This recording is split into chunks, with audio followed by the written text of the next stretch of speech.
good things. Jim Allister. Thank you, Mr. Speaker. In just 100 days, on the 1st of October, we will see, not as some have claimed, a lessening, but a tightening of the EU border noose when the Green Lane customs border comes into effect. On the 1st of February, Gavin Robinson said the Green Lane is gone, defended the principle behind the Red Lane.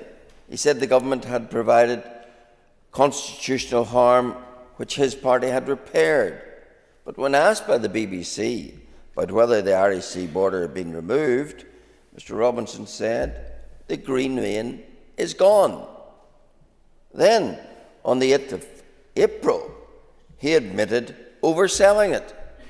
Then, over this weekend, he's denied overselling it. The Donaldson deal embraced access to the EU single market, and yet last week in this House we had Deborah Erskine repudiate it, tell us that it undermines the integrity of the UK's internal market. Just where does the DUP stand? That's the question I find increasingly asked by many people. But then they told us, come the autumn, the delivery would be clear.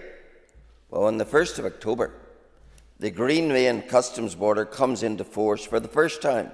And like the Green Lane sanitary and psychosanitary border introduced by the Windsor Framework last 1st of October, this year, the Green Lane customs border will help entrench the EU-Irish Sea border. Rather than removing the Green Lane, the introduction of the new customs border arrangements will further advance the development of the Green Lane and thereby help to make the Irish Sea border and our alienation from the rest of the UK more firmly established.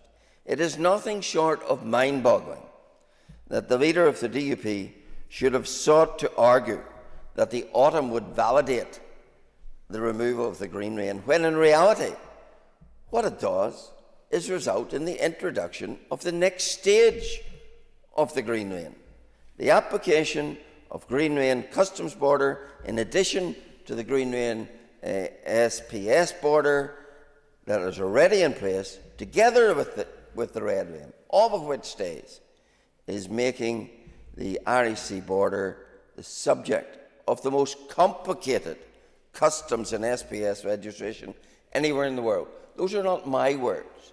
Those are the words of someone involved in the haulage industry right at the interface. And that is strangling our economy and our main links with GB.